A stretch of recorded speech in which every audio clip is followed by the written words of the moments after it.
বন্ধুত্ব ব্যাপারটা না ভীষণ সুন্দর যদি বন্ধুর মতো বন্ধু হয়।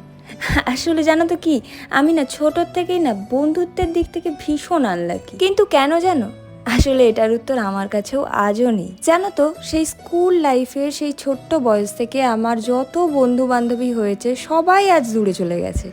আমি জানি না কেন, কিন্তু আমি শুধুমাত্র স্কুল নয়, স্কুলের পরে কলেজ এসেছে, কলেজের পর ইউনিভার্সিটি এসেছে, জীবনে অনেক বন্ধু চেঞ্জ হয়েছে, অনেক বন্ধুকে আমি আমার খুব ক্লোজ বা বেস্ট ফ্রেন্ড হিসাবে জায়গা দিয়েছিলাম, কিন্তু কেন জানি না তারা আমাকে কোনোদিন তাদের মনে সেইভাবে জায়গাটা দিতে পারেনি। আমি চাইতাম সবার সাথে বন্ধুত্ব রাখতে, কিন্তু আসলে আমার বন্ধু বলতে কেউই সেরকম ছিল না। একটা সময় পরে গিয়ে ভাবলাম যে হয়তো দোষটা আমারই, মানে আমারই কোনো হয়তো খুঁত আছে, তার জন্যই হয়তো তারা আমার সাথে বন্ধুত্ব রাখতে পারছে না বা বন্ধুত্ব থাকে না। কিন্তু তারপরে দেখলাম যে অনেক বন্ধু বান্ধবী আমার জীবনে এলো, বেশ ভালো কথা যে আমার জীবনেও ভালো বন্ধু বান্ধব আছে, কিন্তু সেটা দিন যেতে যেতে যখন একটা সময় পরে তারাও আমাকে ছেড়ে চলে গেল। কেন জানো? কারণ তারা যে এসেছিল শুধুমাত্র স্বার্থে, তাদের কাজ হাসিল করে, তাদের দরকার ছিল আমাকে, তাই তারা ওই সময় আমার সাথে বন্ধুত্ব করতে এসেছিল। আর আমার মনে হয় বন্ধুত্বের মাঝখানে নিজের স্বার্থটাকে না টানলেও হয়। একে অপরের বিপদে থাকবো, একে অপরের খারাপ সময় থাকবো,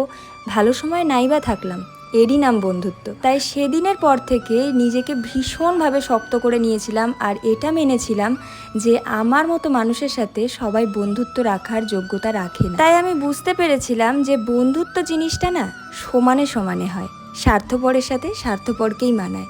মন খোলা মানুষের সাথে কখনো স্বার্থপররা মিশে যেতে পারে না, তাই হয়তো আমার সাথে আর কারোর বন্ধুত্বই নেই। আসলে আমার কি মনে হয় জানো তো, পার্মানেন্ট ফ্রেন্ডশিপ বলতে না আসলে কিছুই হয় না। যতই গভীর বন্ধুত্ব হোক না কেন, একটা পর্যায়ে গিয়ে না না চাইতেই বন্ধুত্বটা হারিয়ে যায়। একসময় তুমি দেখবে যে যাদের সাথে খুব ক্লোজ ফ্রেন্ডশিপ ছিল তাদের সাথে হয়তো সম্পর্কটা থাকবে, কিন্তু সেই বন্ধুত্বের সেই ব্যাপারটা আর থাকবে না। যাকে নিজের বেস্ট ফ্রেন্ড বলে তুমি দাবি করবে, সেই দেখবে আগের জায়গায় আর নেই, বা তোমার জায়গাটা হয়তো অন্য কারোর হয়ে গেছে। সারা জীবনই বন্ধু থাকবে, কেউ না কেউ নিশ্চয়ই থাকবে, কিন্তু পার্মানেন্ট বলতে হয়তো কাউকেই পাবেন না। বন্ধু পরিবর্তন হবে, পুরনো বন্ধুর প্রতি হয়তো আবেগও থাকবে, টান থাকবে, কিন্তু বন্ধুত্বের সেই ধরনটা একদমই পাল্টে যাবে।